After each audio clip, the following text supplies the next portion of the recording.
All right, all right. Hello, everybody. Hi, and welcome to girl. I almost said the Tranquilise podcast. Ooh, we might have to record today. Hey, everybody, welcome back to this space. So it's kind of been on my mind lately, and by lately, I mean for like the past maybe 2-ish weeks of like sort of saying what my intention is or just like bringing it to the forefront. So, oh my gosh, I'm literally using the first deck. Oh, what the fool! What the fool! This is the first tarot deck I got. The Wild Unknown Animal Spirits. Um, I don't even remember how I got into tarot.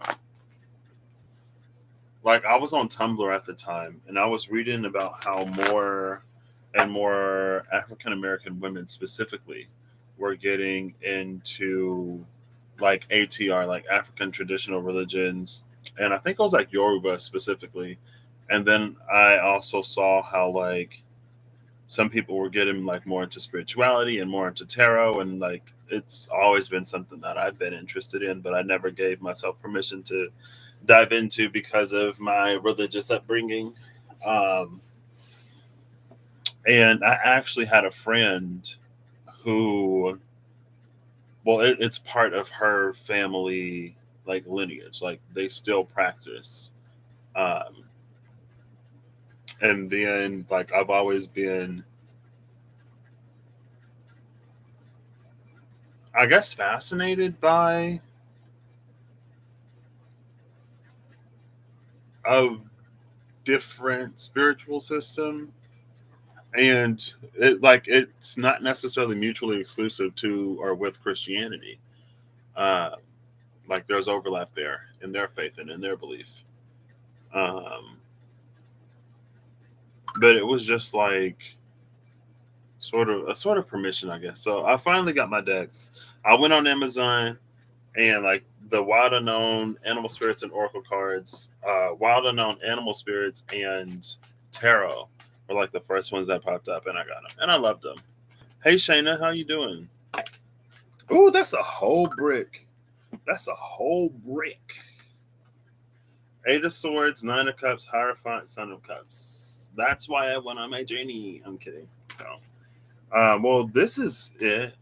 I wanted to like actually heal things. Like when I started like using my cards to read for myself, like my intention was like show me the things that I can't see that I need to heal within me, or like show me my pathway to healing, like actual legitimate healing, like substantial healing, because this life, it's keeping me from all of this.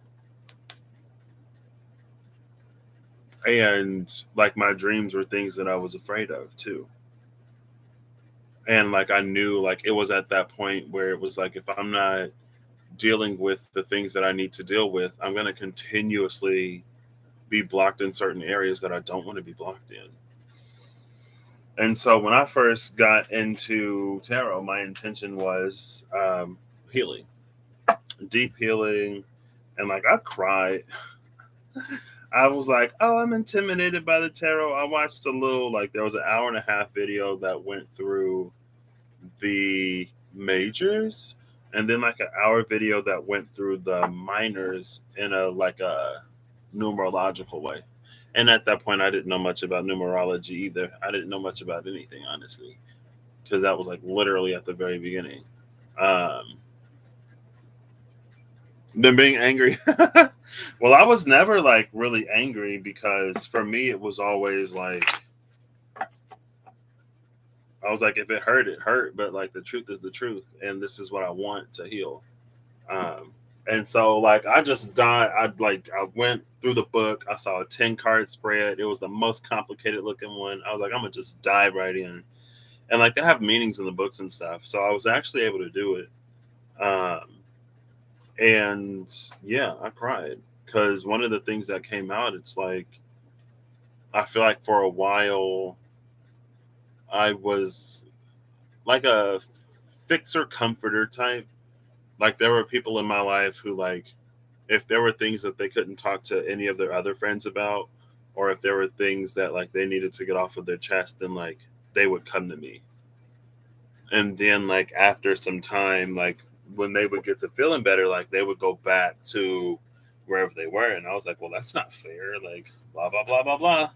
And then the card came out. It was like, well, you're supposed to do that. I was like, what? I'm supposed to have myself just open to be hurt and used by people or blah blah blah whatever. But I think it's also like an understanding of what certain interactions are, right? And then like I have my own friends and my own tribe of people that I like connect to. So that was able to separate like service from connection, I guess, in a way for me. And it was like that for a while, but then at some point you got a complex about your own blind spots. Oh, gotcha. Then at some point it was just like, okay, like I feel like I've healed enough, or I feel like my intention has been healing enough. Like I'm ready to move forward. And I think it was last year, like either later last year or early this year, when it's like I want my intention to be like what lies beyond that, like primary healing. And that's kind of sort of where I am now. I've never necessarily felt like I am everyone's reader. I've never wanted to be everyone's reader. I still don't want to be everyone's reader. I don't want to have to, even though like I do it anyway, and I try to make everything practical, like just for me. And maybe that's also why I read the way I read. Is like, how do I use this in my life instead of it just being like, I love exploratory, like this is happening, like wait, but I also like to be really practical. And I don't know, I don't want to have to be overly conscious or overly aware of what I say or how I deliver something or how something comes through. And so I've always thought, like, well, if someone is earlier in their journey, like I probably won't be their first reader. And I don't want to be their first reader unless they can, whatever. Because I understand that there's a whole lot of stuff that, like, if we're not ready for it, we're not ready for it. And if we don't want to receive, we're not going to receive. And I'm not necessarily going to put myself through too much of anything. Like, even though like I like when it started to get really hot, I did, and I was like, oh, like this is triggering, and I don't like intentionally want to trigger somebody, but it's like if it comes up, it comes up. Like deal with it in a way, or don't. And if you're not going to, you're not going to. I'm not gonna sit here and try to like I don't know. But anyway, my intention is focused more on like what comes after primary healing because I don't personally believe that my entire life is going to be spent healing from things that happened to me in the first like 5 to 10 years of my lifetime. I don't believe that my entire experience is just like unmessing up myself. Like I believe that there's going to be a point where I can enjoy my life. I believe that there's going to be a point where I can expand rather than just heal. Because I guess like healing kind of sort of feels like growing into your body and like becoming completely who you are. And then expansion is like it's like going beyond that. And I don't know. I think that there's beyond. I think that there's more to life than like shadow work and tears and pain and stuff like that. But it's also a significant part of it. And I think that that's something that we have to do before we really allow ourselves the opportunity to expand into everything that is for us to expand into. Um, but yeah, and like there's like literally so many, there's so many people on YouTube. I think sometimes like I'll I'll hear somebody else like talk about something, or I'll see someone else's journey or someone else's approach to the journey, and I'll have an appreciation for that because it is very soft and it's very gentle. But like I don't want to have to be that for myself personally. So I'm like, if that's what people need, there's somebody out there for it. I don't really like to limit or restrict myself in any way. Uh, I mean, besides like being a decent person, like there are certain obvious like boundaries and limits, but Besides that, it's like if you need it softer, if you need it more gentle, go to somebody who can give it to you like that. If that's not how it's coming through, that's not how it's coming through. And I think sometimes it is also an understanding of where we are, but it's like, I don't know, it's like if everything is soft and gentle, then do we ever get to the point where we actually make a breakthrough? Some people can in those ways, some people don't. I don't know. Corey, girl, Corey, like I wanted, no, you're fine. You can curse, Shayna. I wanted to talk to you last night or this morning, but I was just like, I gotta, it's just a whole maelstrom of just like,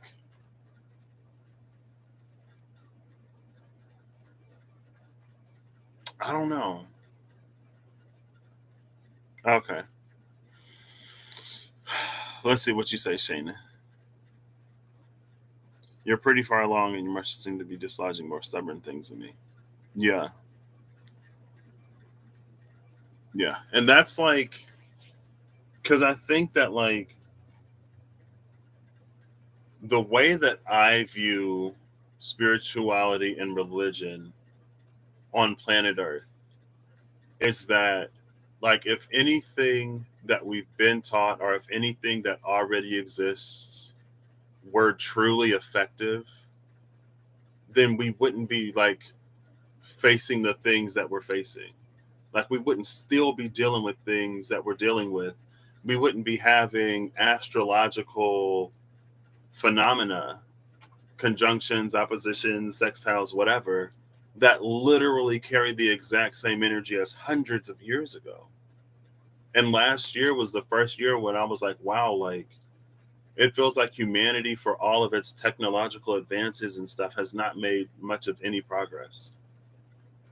If you come upon a conjunction and like it's the same energy as like hundreds or even thousands of years ago, like has energy not changed? Has energy not evolved at all in this time? Have we not changed or evolved at all in this time? And I feel like we're such great channels that even if the energy is different, if we're still who we are, then like we are the filter for that energy. So we don't get all of the like, this is it actually means this now. Like this is open to you. You can do all of these amazing, wonderful things.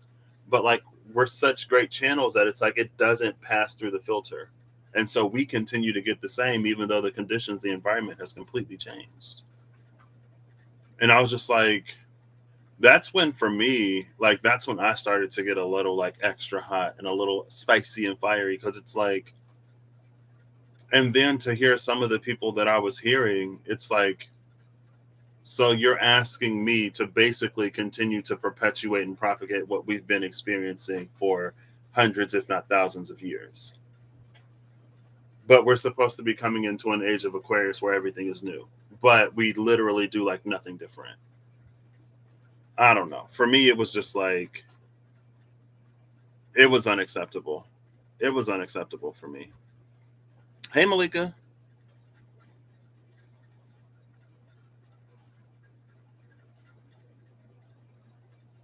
I mean, it's like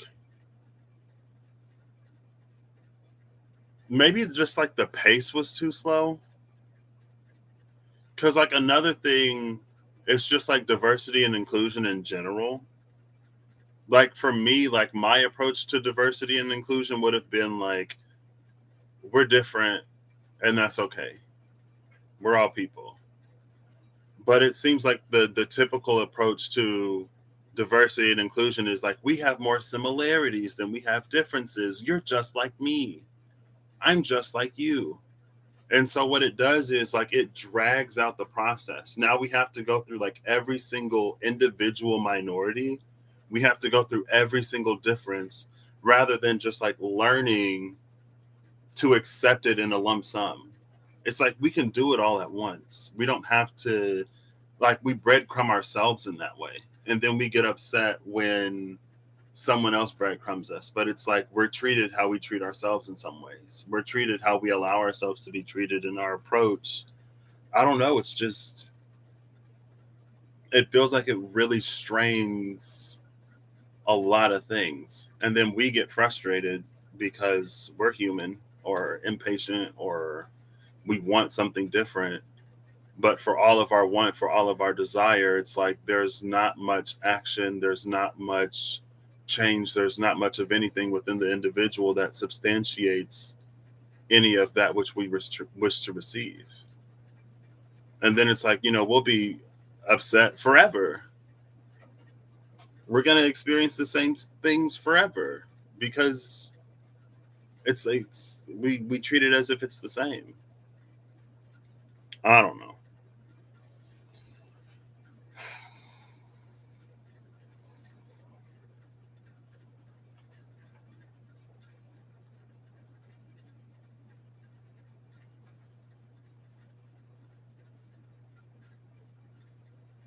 I mean, I reached the point in my life where I was like, I don't care what the environment is.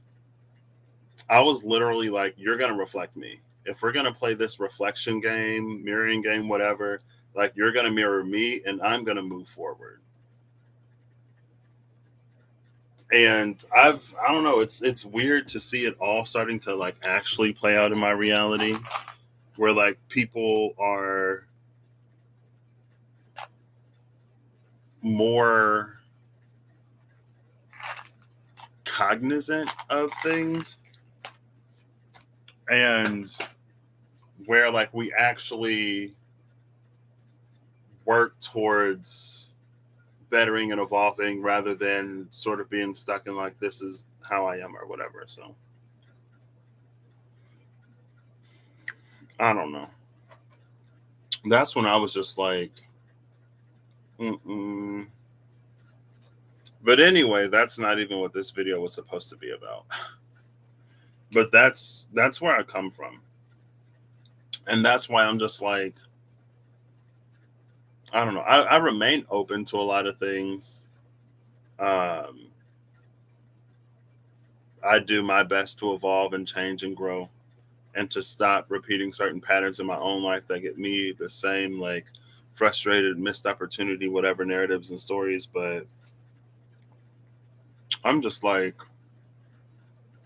I don't know. I want to experience beyond this. And for a lot of things, especially for things that I was hearing like back then when everything really started to like go up in smoke, it's like it's very retractive and repetitive.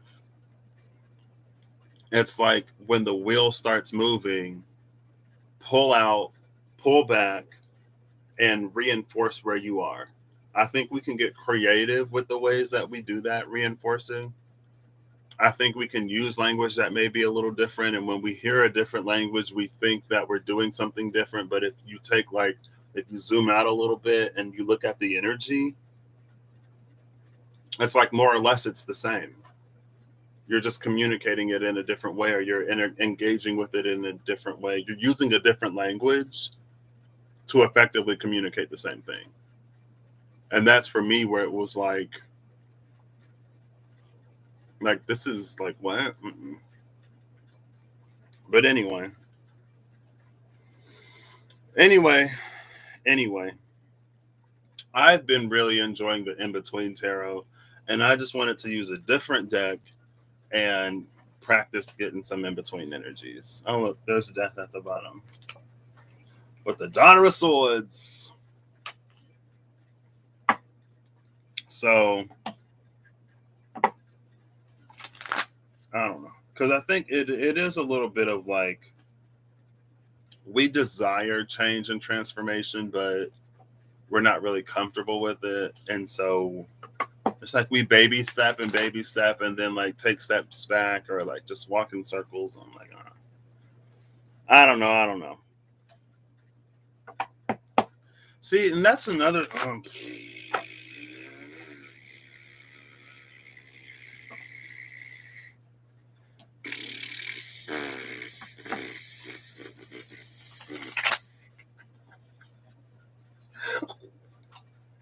Oh, I just swallowed my little icebreaker. Darn it. I have a whole thing with unity consciousness.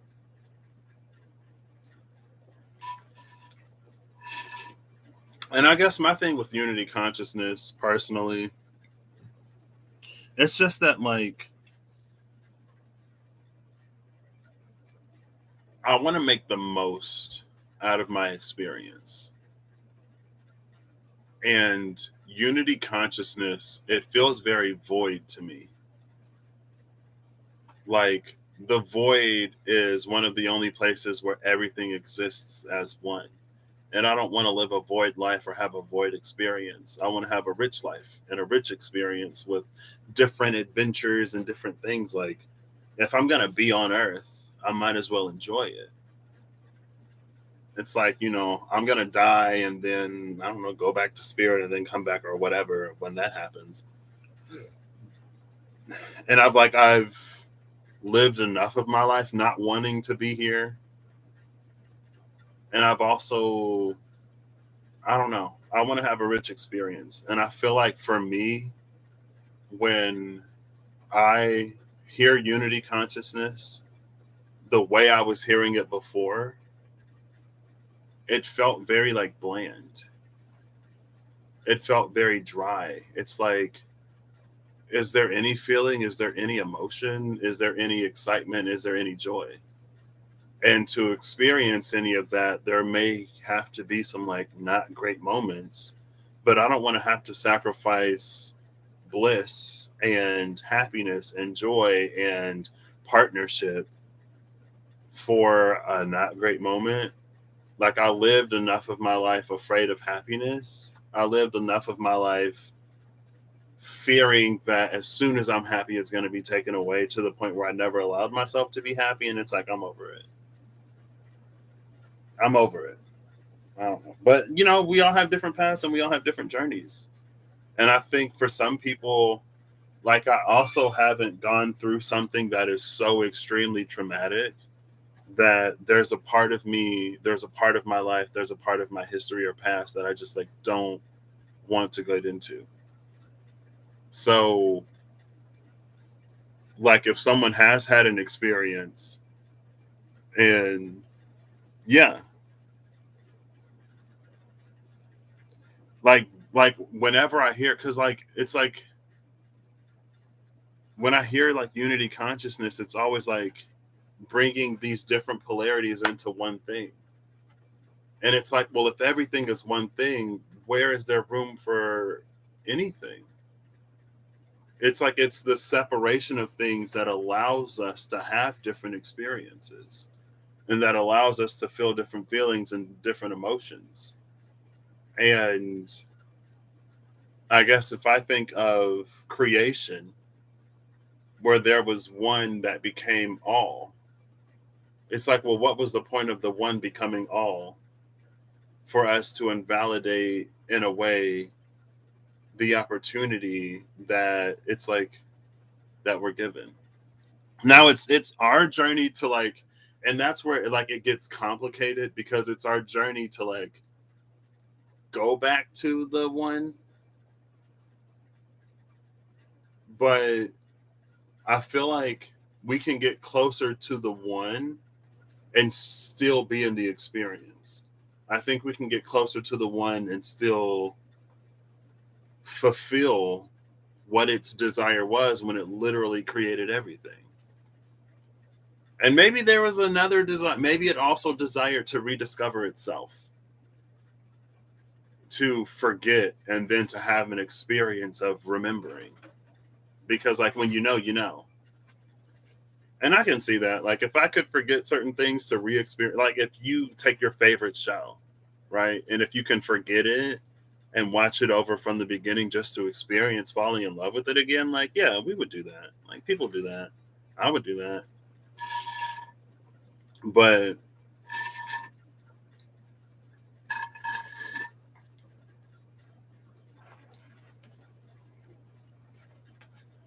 You feel that it's about understanding the nature of source and the purpose of physical incarnation.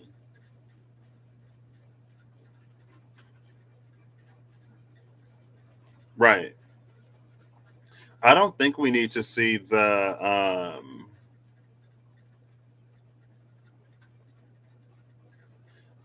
and I think that's again like for me it stems from how I've heard people talk about just like outside of spirituality, how I've heard people talk about like diversity. Like you're just like me. These people are just like you. So they deserve humanity too. And in my mind it's like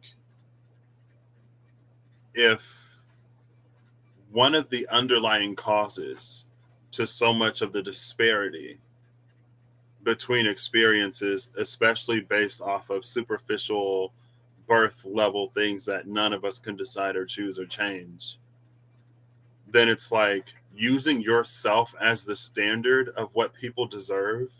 In my mind, it's just like it's weird because it's like it's like it's reinforcing. It feels like in my mind, like it reinforces that disparity. It's like it doesn't. I mean, I guess there are different ways. It's like it equalizes by like trying to bring other people up to like your pedestal. Like these people are like me. These people are like me. They're like me. They're like me. When we can just like sort of even it out. I don't know. A lot of people do see it as negative. I agree, but I think that's because of how we've interacted with it. And but there'll also be people who will say like to point out differences in experiences is divisive. It's like okay, yeah, and like for I don't know, it's just I feel like, and then for a lot of like colorblind arguments,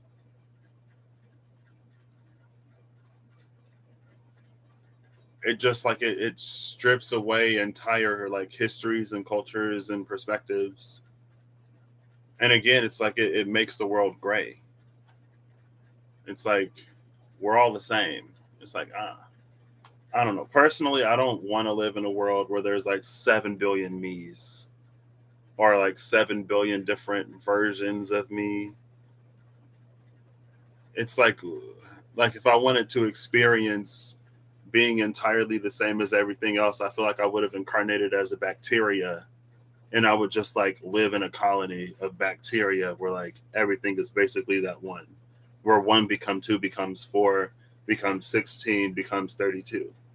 Like that's the experience I would have had if I wanted to be the same as like literally everybody and everything around me. I don't know. But I think there is a way that we can accept it. And when we learn to accept it, that's when we really get to experience all of what Earth has to offer. Like we live on a planet that is diverse itself, even within like the same species of things. And natural selection will be like, well, if it's easier to see something in a certain environment, then that's the one that the predators are going to go for.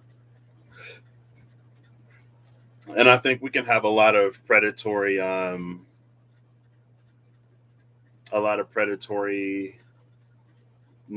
between people because sometimes we believe that in order for us to succeed or have something, then someone else has to go without. Again, it's history. It feels like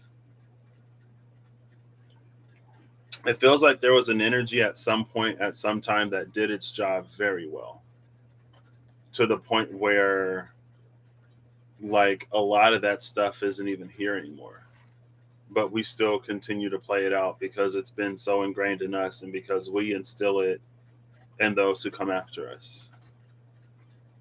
But but anyway, hey Lila, I think you said something earlier and I don't know if I caught it. I'm just over here like ranting.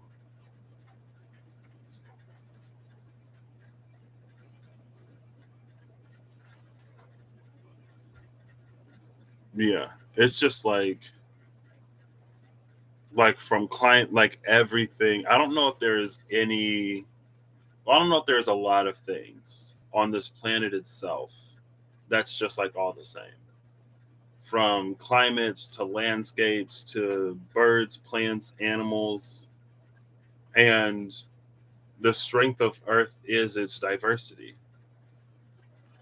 When we're not diverse, it's like one thing can come out and wipe out everything. It's what almost happened to bananas. Like there was something that was just like wiping out entire banana plantations because bananas don't have seeds.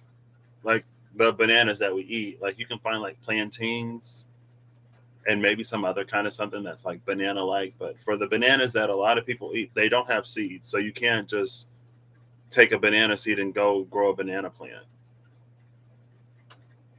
And like I think ash trees, not all ash trees. So shout out to Russ for letting me know. But like ash trees are like just like dying right now because of an insect that's like killing them. And it's like if everything is the same, then that insect is gonna kill everything. Diversity makes us strong. It leaves something behind.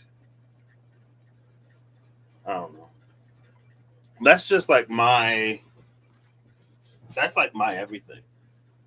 I love difference. I love diversity. I love people who come from different backgrounds and who think and believe different things. And even if I don't like necessarily believe something, or if I can't follow, like if my mind can't follow those trains and tracks, I can still appreciate that other people have their own experience. But I also don't necessarily feel like I have to have an opinion about everything. And so, like, if you ask me, or if I'm like sitting in a conversation and it goes in a direction where I don't have much to input, I'll just listen. And it's like, I don't feel the need to interject an opinion in this space where I know very little or nothing, especially if it's about like experiences that I'll never have. And I think like it was so interesting to me to like when I went to college, I was like, I felt privileged by like where I came from. And it was weird because I feel like there's a lot of lack that just runs rampant. There's a lot of like, oh, like everything's falling apart. There's no opportunity. There's no this, there's no that where I come from. And to like go to college and to meet people that like I had more opportunities than, it was just like, wow. And like, even I feel like we're so complex and so in some ways not geared towards handling complexity because we like to overly simplify a lot of things, or we like to make things simple instead of just accepting the complexity. Like I am very much so a like, let's learn to just accept paradox. Let's learn to just accept difference, because then we get to experience more of everything that way. Personally, um, and so like there were all like, because I have a lot of female friends and they go through things that I'm never gonna go through, and so like I can recognize that I have privileges there, and I feel like the way we talk about it sometimes, it's just like privilege, it is or it isn't. It's not really like an opinion when you're talking about experiences. Like because I am a man, there are things that women experience that I will never experience, that I don't have to experience. Because I'm black, there are things that I'm going to experience that other people aren't going to experience. Because I'm gay, there's things that I'm going to experience that other people don't have to experience. And it's like privilege is just acknowledging differences in experience because of those things that we can't control. But I think, I don't know, it's like whenever you it becomes like a trauma Olympics, or like, oh, but I go through this, I go through that. It's like my life isn't perfect. It's like it's not saying that your life is perfect. It's literally just like there are things that you don't know because they weren't your experience.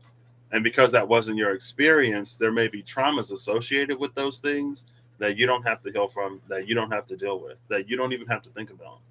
Like there are so many ways that the world can be worse than like what it is, but like there are things I'm grateful that I don't have to experience. I'm privileged in that my spiritual journey hasn't been one that like I've lost friends over, or where I felt isolated and alone. Like I had a friend who started her spiritual journey before I started mine, and I had another friend who like we started our journeys at the same time, and we've had each other.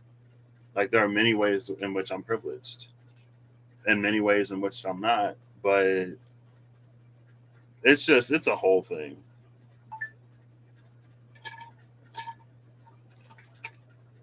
Yeah.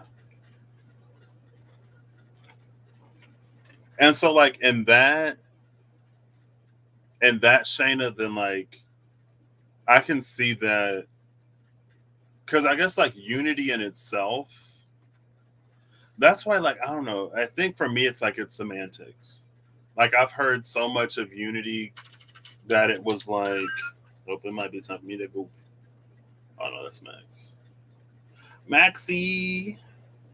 Hold up, wait.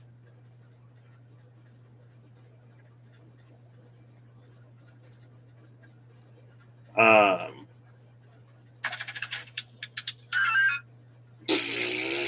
LOL. No.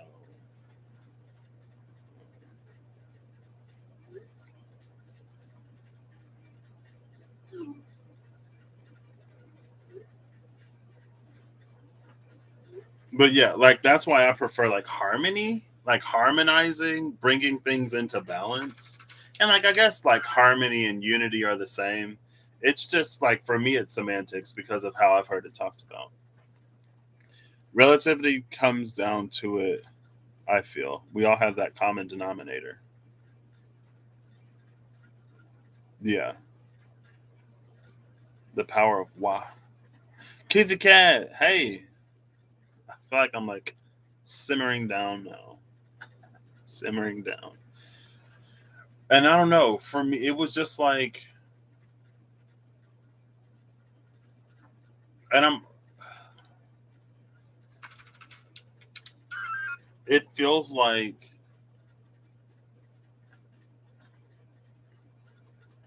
there have been ways that we've been taught to like make the most of like bad situations. It feels like there are ways that we've been taught to like to do like smaller scale. It's like learning sleight of hand rather than like learning true magic. And it feels like we've been learning sleight of hand to make things like moderately better rather than truly sort of like changing them in substantial ways. Like we've been learning ways to sort of like to move forward, but to maintain the status quo in a lot of ways. So things don't get too shaken up, things don't get too stirred up, things don't move too much. And we try to move things in our personal life. And it's like once we move in our personal life, we can choose to just ignore other things. But if we're going for like a new earth, like for that level of change, it's gonna require a lot more than just like it's like and to change the literal entire earth, we're gonna have to see into the shadows.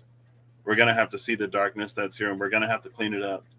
We're gonna have to make conscious efforts and choices and decisions to rectify a lot of what has just been left for so long that no one is like directly connected to any of it.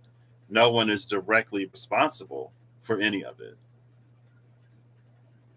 But the systems that were built and the ones that continue to run and the ones that haven't like really been changed too much, because again, like it's been about maintaining the status quo, like those.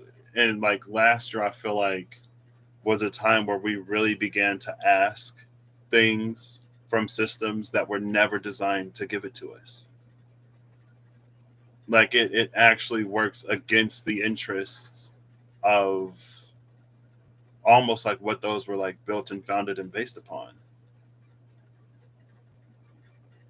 And if we're going to move forward in any like substantial way, it's going to require those to change or to be renovated or to be updated. And it's going to require us to be aware, I guess, of things that we weren't aware of. And like empathic burnout is real. And I don't think it's necessarily for us to like resolve everything, but it seems like a lot of old belief was like really dismissive of what the reality of the world is and what the reality of a situation is. And I guess it's just a question of like how do you change something that you can't even be made aware of or that you can't even look at or that you can't even face. It's like trying to move something without like going anywhere near it. And I feel like it's so important for us to make these changes because it doesn't benefit us at all to like flip dynamics, right? It doesn't benefit us at all to like move forward and then to find ourselves in the exact same position like 2 years later, 5 years later, 10 years later. It doesn't move us into what everyone's been manifesting. And I think that's another, like the power of collective belief, excuse me, is immense. And there are things that like we collectively sort of manifest that I want to say y'all collectively manifested, but I guess there were things that we collectively manifested. We collectively meant like Age of Aquarius. It's been talked about. Age of Aquarius has so much power behind it. It has like centuries of belief behind it. There would be this time when everything would be like golden, everything would be good. People are going to be like caring about people. But I guess we never really think of like what that transition looks like. We never really think of like what we're going to be asked to do in order to make that a reality. So, yeah. And I think sometimes it's very like, I think there's a certain amount of responsibility too that comes with a lot of things. And that's when it's very like you don't have to know how it's going to come about. You don't have to know like the play by play.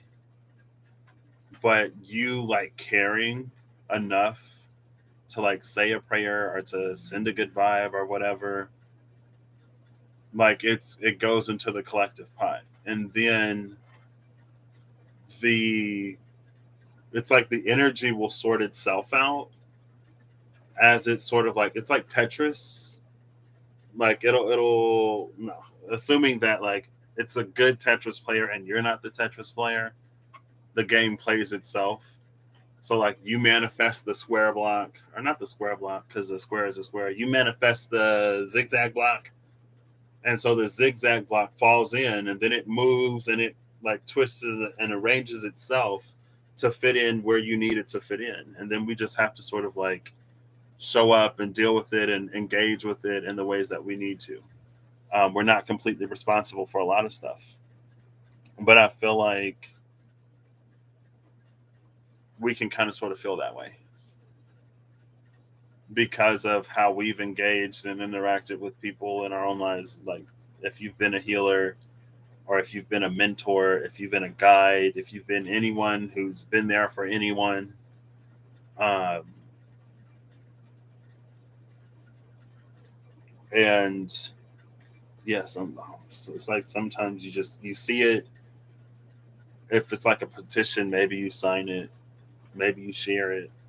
And I think that like there was a point in time where it was like, oh, like you're doing all this stuff online, but you're not actually doing anything in like real life. And I think it's also for us to realize like we all have a different role, and like people online who share it to make it something that more and more people are aware of. That increased awareness adds pressure to the situation to change. It's like if everyone's watching you, you're going to behave differently. Some people just like they love the attention and they just like I don't know, they do whatever, right? But anyway, like it feels like our attention is something that's so pivotal in us actually sort of changing things or being in a position to witness change that a lot of belief just like it's like don't look at it, don't focus on it, just like out of sight out of mind. If you don't look at it, it'll go away. And it feels like it's that line of belief that allows for a lot of things to occur on this planet without any supervision. Not that we supervise anything, but it's like it allows it to be. And then like some things come out and it's like something that everybody knew but no one really wanted to like address. It's like, if you live in a small town and there's some secret but like everybody knows, it's like there's like 10 people in this town, like I know you all knew this, you just couldn't face it, you didn't want to acknowledge it. So and like when people get hurt, that's when it's just especially like to continue to allow that and to simultaneously manifest a world that is gorgeous and beautiful. It's very counterproductive, I guess, in a way. Eve, hey, it's very counterproductive. So, and again, I feel like there were a lot of, it's like a lot of band aid beliefs rather than like healing ones. I don't know. I don't know anyway. Like that's not even what this was supposed to be about, but I guess the in between energy is it's in between the 8 of cups and the 3 of pentacles. And we see the dark side of the mountain where everything's broken and shattered and the light side of the mountain, but we got to like bridge them together. And I feel like in between the 8 of cups and 3 of pentacles, it's an energy of like putting yourself together so you can show up for something. It's an energy of working on your own triggers well enough that you can show up in a situation and remain in that situation rather than like being triggered and clocking out. It's like I clocked out, I logged out, I'm not even here. I can't even hear this.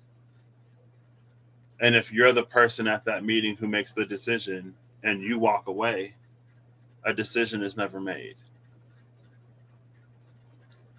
I don't know. Anyway, Gia, yeah, I feel like there's a lot of band aid beliefs, and we're coming into a time where we can really. It's like the world has never been so primed for so many actual changes, like almost literally all over, of like an actual sort of I don't know, in a very like real experienced way. I feel like for that which doesn't work and for that which is broken, it has never been so obviously more broken. But I don't know if the solution is to necessarily like throw the whole thing away or if it's to like fix it, because it's this energy. It's like, I think sometimes we can get so, and it's not to like, it's not to stay in a crap situation at all, but it's just like, okay, well, if we leave this, what are we going to do to substitute it? If you quit doing this, like, are you prepared to accept that your quality of life may change? And I feel like for me myself, like if I'm making a certain amount of money and then I stop working, or like I make less money, well, I stopped working. It's like, well, that means I can't like get all the games that I want to get. I can't just like go out to eat when I want to just go out to eat. Like my lifestyle also has to change because my ability to provide for that has changed. And then I think it's like change requires change. And sometimes like there's something that we change, but we don't give much thought to like what we're going to do after that change has taken place. And again, it's not to like keep us from making any changes, but it's just like to have that awareness. Like, do you know what you would do if what you wish to happen happened? Are you prepared for that like today? Because like change can happen that fast. I don't know.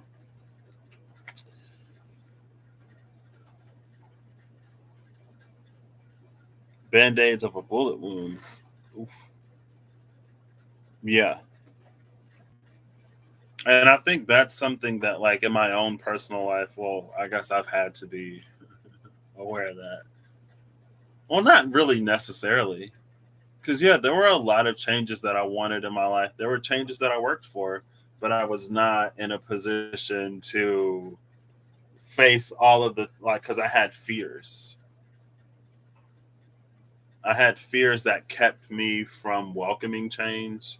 And so it's like there were things that I would work for and I would be really happy and glad. But then I was like, oh crap, like I can't do this though because of this, and that. Like there's a million and 10 different reasons why I can't actually go through with this. And I lived enough of my life like that to the point, like that's when I was like, everything has to change. Like literally in my life, like everything had to change because there were so many different reasons why I couldn't do all of the things that I wanted to do. And I don't know, like for me, like the Ten of Swords is one of my favorite cards in the deck because for me, like that's the point where we actually make the change. That's the point where it's like, okay, like something has to give. And it's not to be like stuck at the 10. And it's not even necessarily, well, it's not even necessarily to be in the 10, but it's the opportunity that that 10 of Swords provides. Hey, Amy.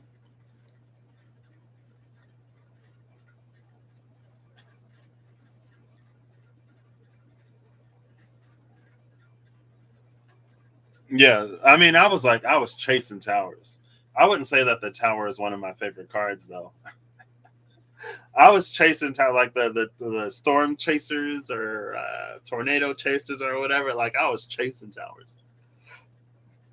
But like I said, like there was a lot of stuff that kept me from living my life, and I was just like, if I want to like not be depressed anymore, if I want to stop a mentality of like just not having to deal with anything would be easier than dealing with anything.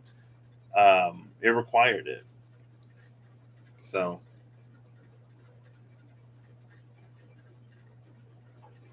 and there is, it's an energy, I think, too, of like,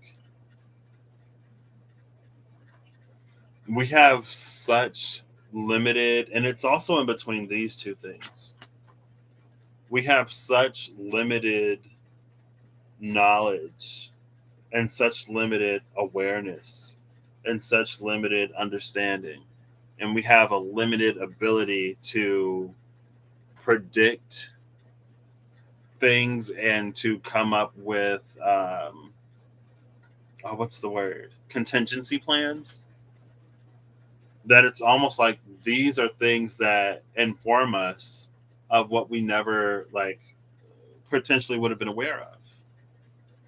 And it's like now when we build now, we can build in a way that prevents this from happening or that makes this a lot less likely. And that's what we can do with that awareness. I feel like this is all about an opportunity.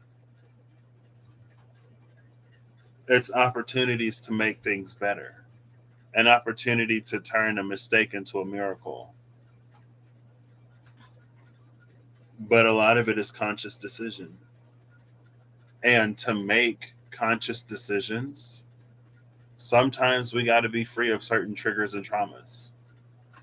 It's like like I said, I've been there. Like I couldn't make a conscious decision about where to go with my life or what to do. I could make a trigger safe decision. I could make a trauma averse decision. But my happiness didn't lie in any of that. It would have been empty. And I feel like when we live life that way, we feel it. When we live life that way, we know it. And it seems like what life was in the past, it was just like getting used to it, right? It's like whenever someone works a job that like drains them or that they don't like, and then there's someone else who's just like, well, that's just life. You have your weekends, you have this time, you have that time. And it's just like different ways that we've learned to like sacrifice happiness. But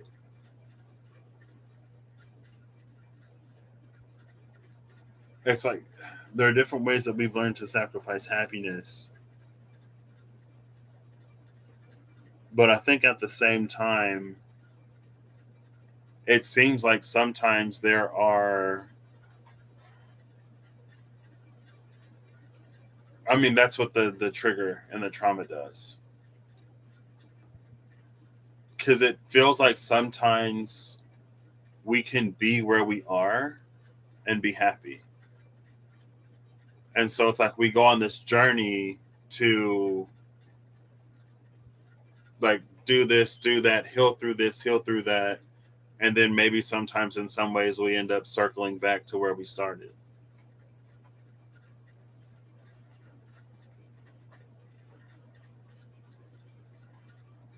Like for me, like there was a point in time earlier in my journey, that was last year, earlier this year, when what's her name went and she did whatever. It was like, is this what I want? Like, do I still want to do the things that I wanted to do? Like, do I want to use my degree? And like, there was a level of impact that I wanted to have, which is the reason why I pursued what I pursued.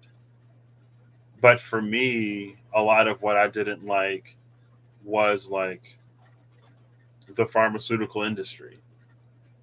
And like, I don't want to be someone who profits off of pain.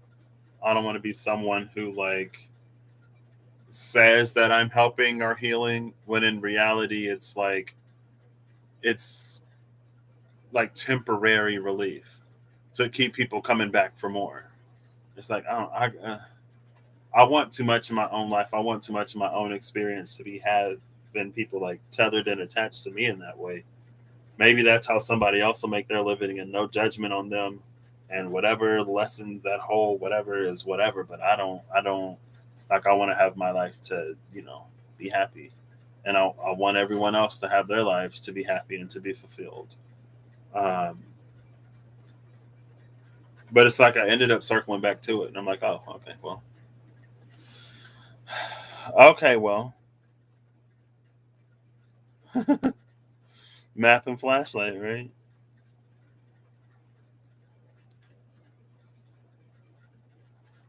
Yeah, Amy, same.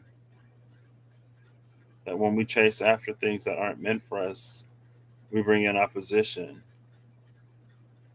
Oh, wait. I was just learning that when we chase after things that aren't meant for us, we bring in opposition, and this is why living cyclical is important. We've got to know what phase, sorry, we are in, so we don't disturb our peace, inner mostly, but outer too. Yeah, and I think that's another thing, like, because I noticed, like, I would have periods of like refinement. I would have like periods of healing, and then periods of refinement or like integration. Um, and it's because it's like I feel like in those integration refinement moments, that's where it's like that's where the change actually happens. It feels like the healing, the like, oh my gosh, like this is happening and that's happening. Like the awareness is important, but awareness by itself as a human doesn't do much of anything. Like, I can be aware that I need to eat healthier, but if I don't actually do it, then it doesn't nourish my body. And so, it has to be put into practice. And then the things change. Things become second nature, and then they become first nature, and then they become like default sort of responses in ways. And you're just like, what? But like, that's that substantial healing. Like, that's possible. And I think sometimes, I don't know, we can just sort of view it as like this constant thing. At least it's been my experience that it doesn't, like, it's not a constant thing. There are things that I just like do now. But like, that was also the point of everything that I did. That's why, like, when I had a Ten of Swords moment or a Tower moment, it was like, okay, like, it's time to actually do something. But anyway, and that's another thing of like being aware of everything that happens.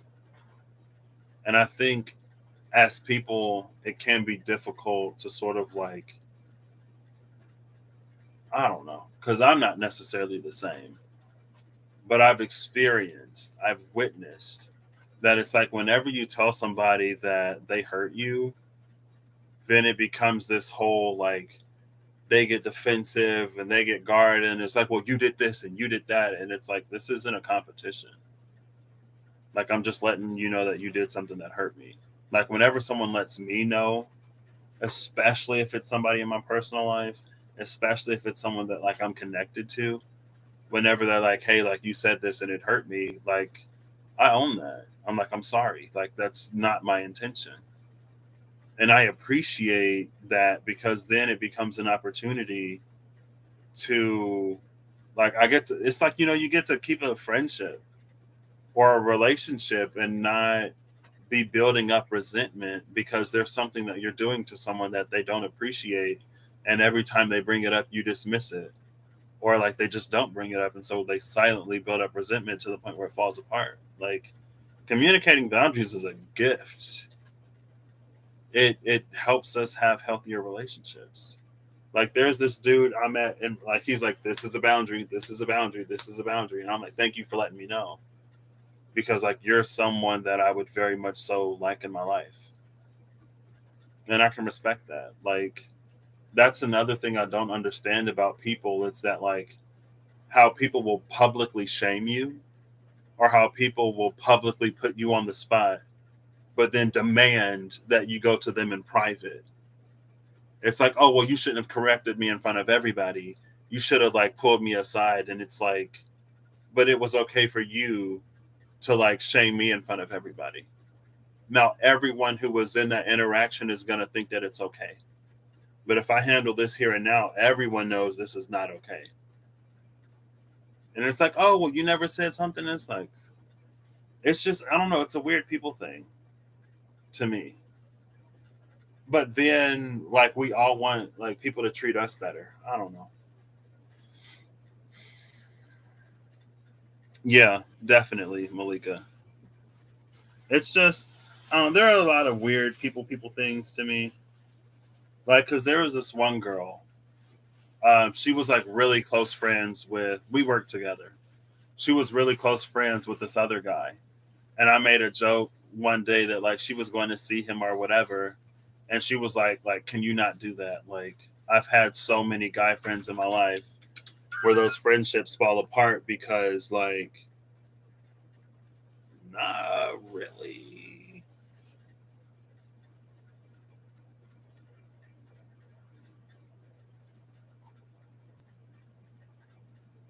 Oh gosh. Like she's had friendships fall apart for like the exact same thing. And I could have been like, oh, like it was just a joke, like I was playing, like get over it. But I was like, no, like I'm sorry. Like I didn't know. Like I'll try to remember that and not make that joke again. But that's something that's important to me, I guess. So I don't know. I'm not so wrapped up in my own comfortabilities that I can't listen to someone else that I've heard. But again, it seems like a lot of people aren't like that.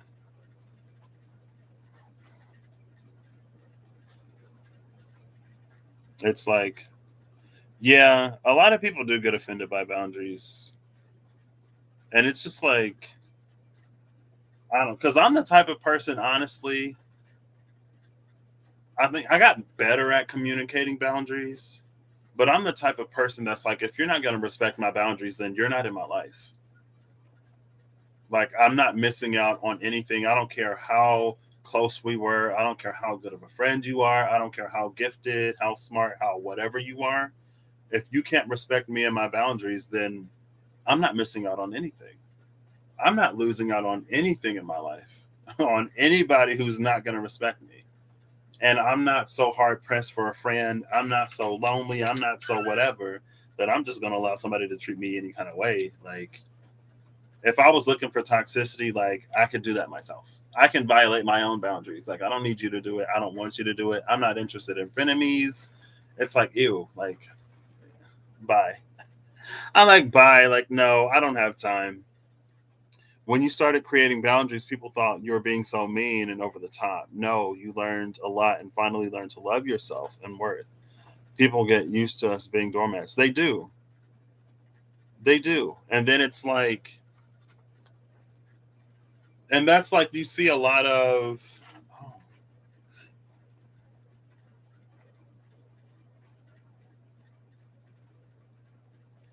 you see a lot of like people only have a problem with you communicating your boundaries when they want to like take advantage of you or when they want to get over you on you. And like that's something that I learned in middle school. I learned that in like seventh grade, I think, because I had two teachers. Well, I learned it. I learned first. I learned it one way, and then in high school, I learned it the other way.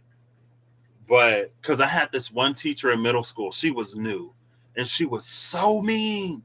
She was really mean. Like nobody liked her. But then she got nicer. Then she got nicer as the year went along, and as she got nicer, like she was one of my favorite teachers. I think a lot of people loved her, but like that's just the approach that you have to have with people. For some reason, it's like if you start mean and then you get nicer, then it's like people, because it's like people learn to respect those boundaries and to respect you, and then you welcome them in. But if you start really nice, maybe it's just that tendency. Machiavelli, it was like, if you have a mean aunt and a super nice aunt and you need money, you're going to steal from the nice one instead of the mean one because you fear the mean one. And then it was like, it's better to be feared than loved or whatever, all of that Machiavelli stuff was. But like, people really be like that. And it's like, if you start out super nice and super like welcoming and like kind and helpful, like people just assume that they can take advantage of you. And then when you communicate a boundary, that's when, like, in their mind, it's this whole like maybe they don't know how to process it or deal with it because like they thought they were gonna get the world out of you. And I think for some people I can kind of be like that because I'm fairly like nice and agreeable. And like I've I've had people in my life where I'm like, no, like this is a boundary. And like, I'm a Pisces sun, but I'm a Taurus moon and rising. And when the horns come out, like I can be very firm about my boundaries. And again, like I used to just cut people out of my life. I'm just like, bye. Sometimes I wouldn't even say anything because it's like, again, it's like, and like if someone invalidates my feelings, like that's the closest way to just get me to like not want to have anything to do with you. Violate my feelings, violate my boundaries, because then I know that you don't actually care about me. If you can't care enough about me to care about me, then I don't need you. So yeah, first impressions are not. But like that was a teacher, so we didn't really have much of a choice. That's the old energy. You're still not letting go of being nice from the start. Yeah. And like I feel like in general, like I'm still nice from the start. And like I communicate a boundary or I'm like, that's not cool, like that's not whatever. Or like they'll be talking about something and it's like, well, I can have nothing to contribute for a few reasons. Most of the time I'm just like, I don't know, like what we're talking about. Especially now, like in the spiritual community, sometimes I'm just like, girl, like this is a whole bunch of stuff I don't know nothing about. So I don't really have much to contribute to this conversation. Um, when that's the or like I don't know. I just like I listen and I try to learn.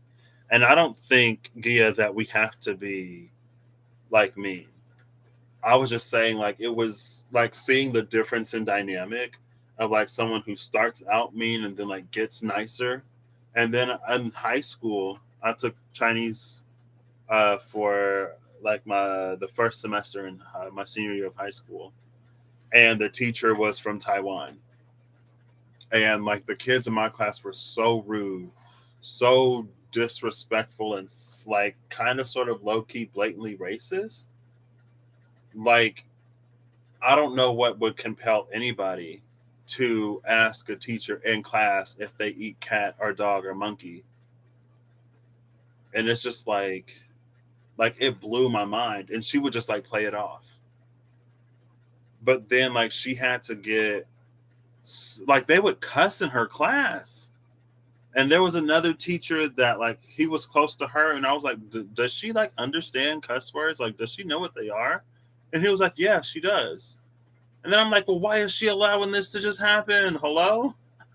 I was like, "These kids are bad," and she knew what it all meant. I mean, kids are kids, so. But people are people, and adults can be adults. Adults will literally do the same thing. So, do we ever really grow up? I don't know. But it was just like, and then her class became just like lights out, everybody quiet. It's like it's a lot easier to start firmer with boundaries and then to like lighten up than it is to start with like no boundaries and then start to erect boundaries or build them. You cuss them out back. I don't have the patience for it. I just be like, Yeah, it is often perceived as weakness.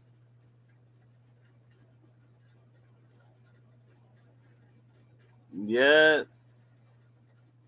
Amy, I'm right there with you. Yeah, and like you're bad at boundaries, you just lose it in one day. You just lose it. Yeah, I used to be a lot more like that. I had a friend because he was like, promise me that like if I do something that upsets you, like you won't just leave. Promise me you'll say something. And before I was not good at communicating boundaries. Like I wouldn't say anything, I would let it go. And then like my Taurus moon would flare up and it's like I've had enough. I would unleash and then I would sever that connection and just move on and like never go back. Um and like when we met, I was like, I don't know why I promised him that. So he was actually the one who helped me like learn to really communicate like a boundary or where I get upset about something. Um But then also, like in the beginning of our friendship, he would minimize my feelings or like trivialize them or dismiss them. And I was like, if you're gonna do that, this isn't gonna work. I'm not interested. But before that, whoo, I would just like explode one day. And like people would not expect it. Yeah, I get you, Shayna.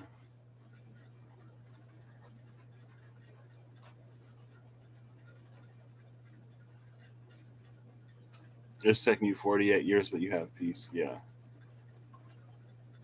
But like Gia, like for people who like those are some of my favorite. I have a lot of favorite people in the world, honestly.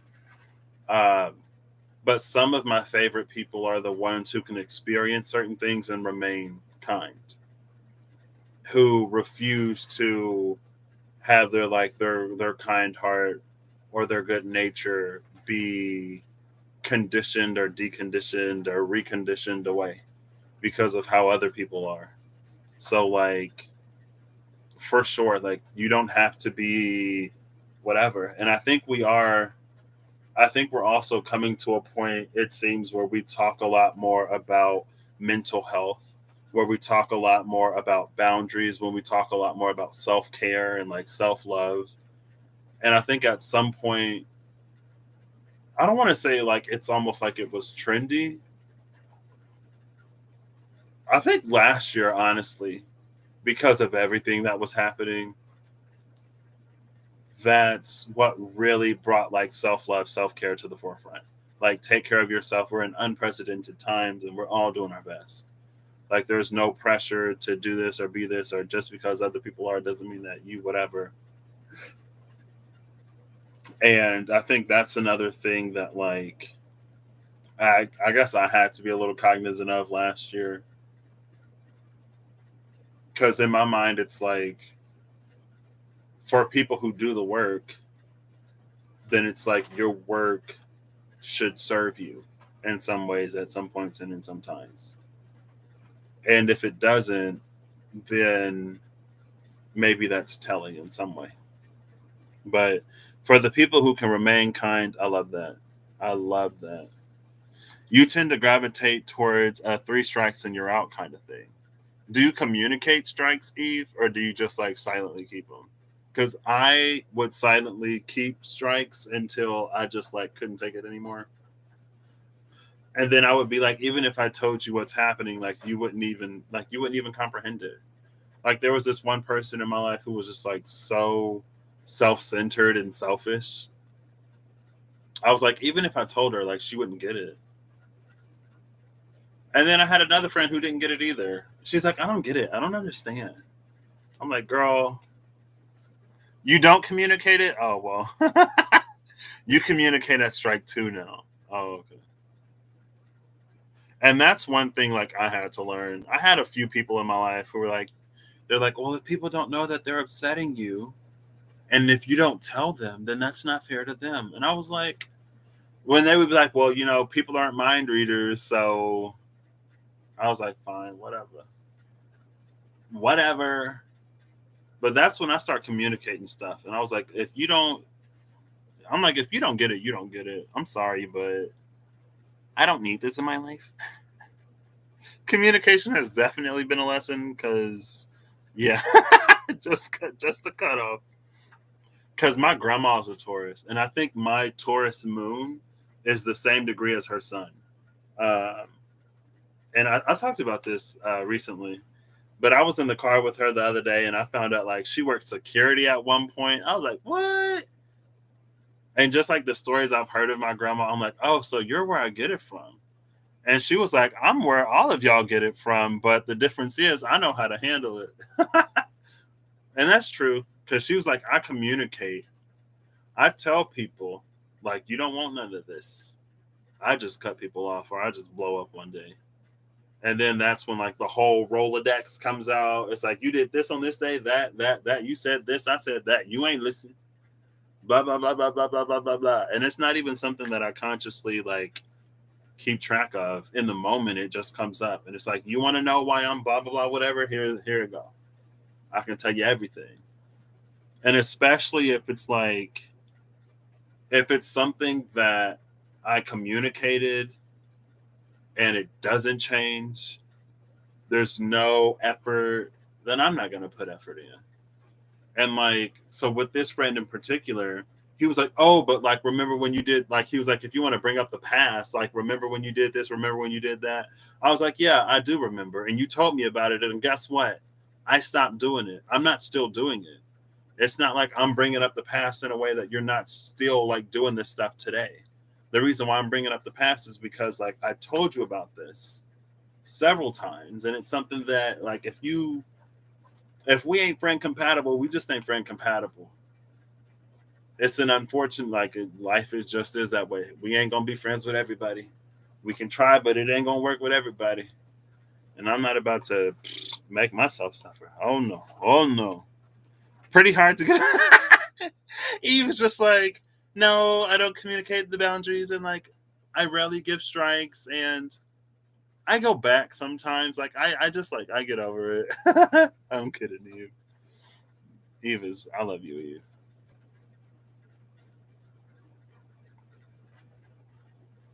Kind even when others are. It doesn't mean not having boundaries. Exactly. Yeah, I love that. Some people are Shayna.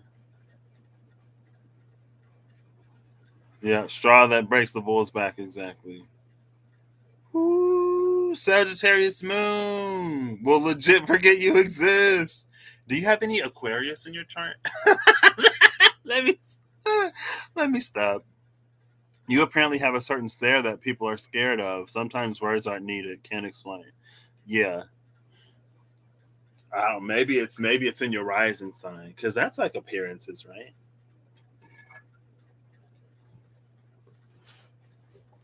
I used to have a look. It's short but zero tolerance. Yeah, I like that. You have an RBF, so people often think you're a B. I don't know. I wonder if I have RBF a little bit. Maybe. I feel like I don't know. I got like I don't know. Maybe not. I feel like I just like look non-present. Just like where is he? He's obviously not here.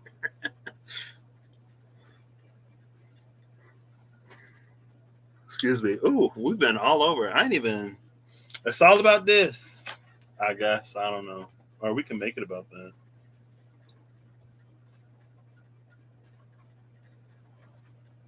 Yeah, there's something here that's definitely like building better, building conscientiously between the Eight of Cups and the Three of Pentacles. And I think boundaries are important in that and communicating them. But you even have your kids tell you. There was this one dude I knew. He was a kid. He's a lot younger than me. Growing up, like his eyebrows are just kind of sort of like this, and they go down. So he just has like angry eyebrows, and so he always looks mad. But like that's just his face. That's just how his eyebrows are. I was like, hold on, let me see. I can't do it. Yeah, like that. Like when you make the angry face, but like extreme. I was like, you always look mad. He's cool though. He was a cool kid. You just show your cards in your readings. Oh, you think your face looks angry? You'll be fine. You laugh a lot, Eve. Unless you still look angry when you laugh. It's like, is that an evil laugh, Eve? Like, no, your laugh isn't evil.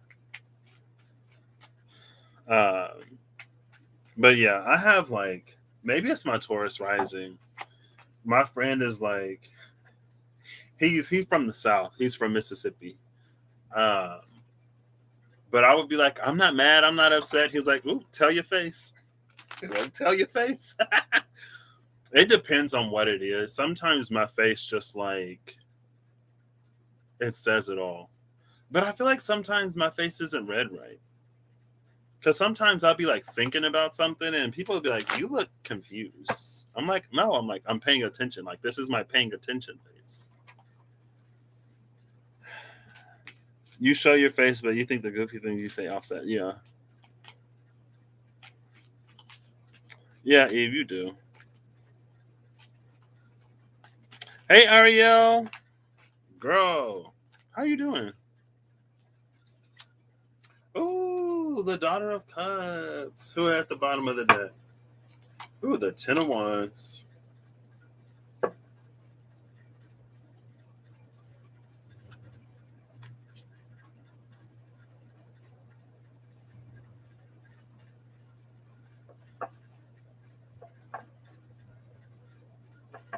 This feels like a weight of inexperience.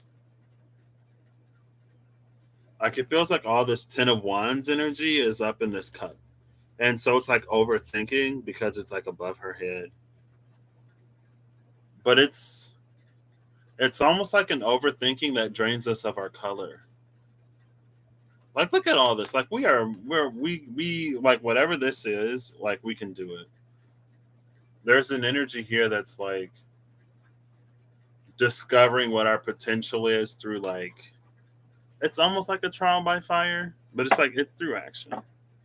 You're so sick. No. Well, I hope you get to feeling better. Your face this doesn't match sometimes. My face matches a little too well sometimes. Oh, no problem. Is it Lila? Lila Bahama? Have an excellent night, Lila. Sweetest dreams. Thank you for hanging in there with us. Hey, I'm glad the vibes are higher now. The vibes are not that they weren't high earlier, but I don't know. It's about painting with all the colors of the wind, right? Till next time, friend. East voice is my ASMR, right?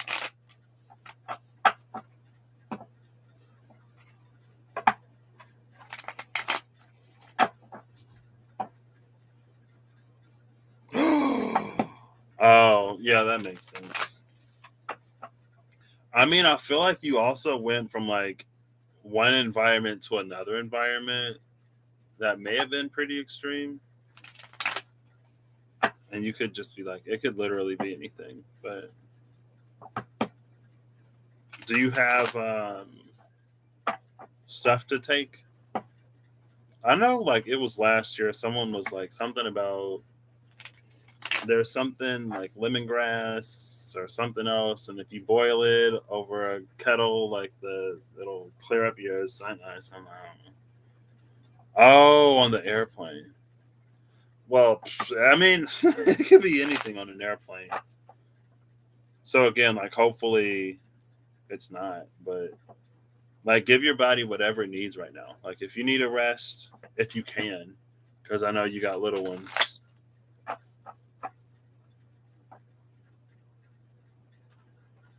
See, there you go. Pine needle tea. Okay. Your neighbor just knew. I remember like I went when we went to London. Like there was a lot of people coughing on. That was like years ago. A lot of people coughing on the plane, and when I got back, I was just like sick. So again, like take care of you, girl. Whatever you need, get it. If it's rest, if it's hydration, if it's a tincture, if it's a herb that is just calling your name, I have no clue. Elderflower and lemon tea is great too. See, they know what they talking about. I don't know. That's why it's good to have community because somebody knows something. I can trust y'all to know this, so I don't have to. I ain't gotta know the Hermit and the Mother of Pentacles.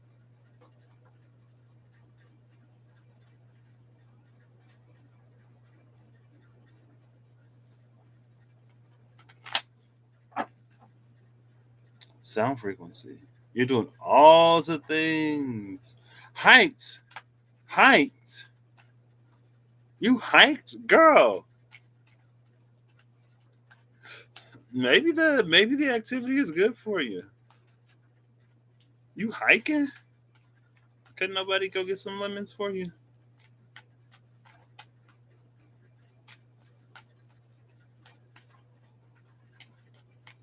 With the baby strapped on you? Oh my gosh.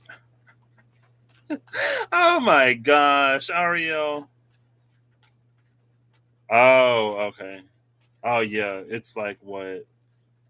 Because it's 12:50 here, so is it 6:50 over there? Are you 5 hours behind?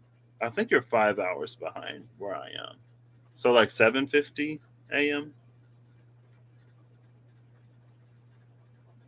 Because I think like UK area, Portugal, UK is like 6 hours ahead of me. Almost 8 a.m. Yeah, you've been. Oh my gosh, up since three. You need rest. Your body's gonna need rest to recover. But I also know you have a little one, so you got this. I wish you a speedy recovery and a very not inconvenient time. 6:50 p.m. Yeah. So I'm 6 hours behind Kizzy Cat and 5 hours ahead of Ariel. Sometimes it's five and sometimes it's six. Gotcha. Yeah, that's like with Australia. Like I think it was weird, but Australia is in the southern hemisphere, so maybe that also plays a difference because it's like sometimes they're 17 hours ahead, sometimes they're 15 hours ahead. Oh, the symptoms, the baby, and a class M solar flare. Oh my goodness.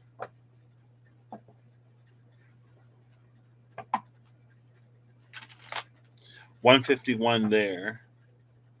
So Shayna's on Eastern time. I'm on Central time, so it's 12:51 here. And today's my half birthday, so I'm gonna treat myself by going clothes shopping. I'm actually going shopping for business casual clothes because I gotta wear those now. Um, since I start work on Monday. But since it's my half birthday, I'm gonna pretend like it's something that I want to do, and I'm gonna enjoy it. Thank you. I was born on 2/28. Today is 8/28, so it has been 6 months. So I am celebrating with my Virgo brothers and sisters. Thank you.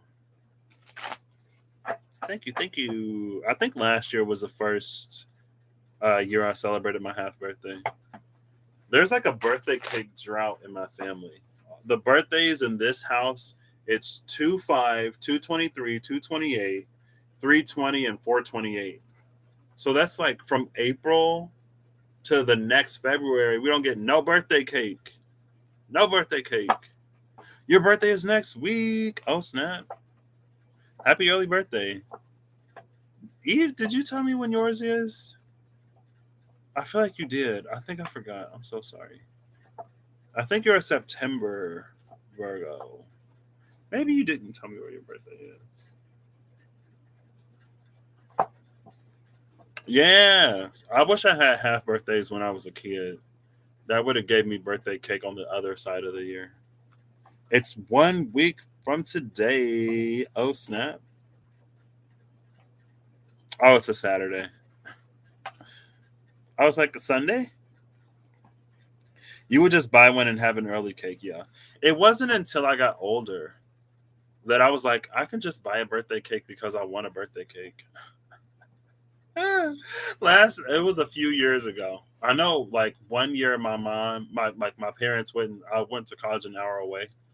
Like Beyonce is a Virgo. These Virgos will not let you forget. Just like Pisces won't let you forget that Rihanna is a Pisces. I'm kidding. I don't know when her birthday is though. I know she's a Virgo. Um, ooh, yours is Thursday, like Keanu Reeves. Ooh. Oh, Beyonce's is next Sunday. Your family has zero birthdays until November. Oh my gosh. The birthday cake drought is real. The birthday cake drought. I was like, that was one of my least favorite things about growing up in my family. I didn't get any birthday cake from like May to January. And then my dad's favorite cake was coconut. And so on his birthday, he got a lot of times he got coconut cake. And it's just like, that don't even count. So, and then like my mom didn't want a cake because my birthday was like 5 days after hers. So, ooh, ooh, ooh. Oh, snap.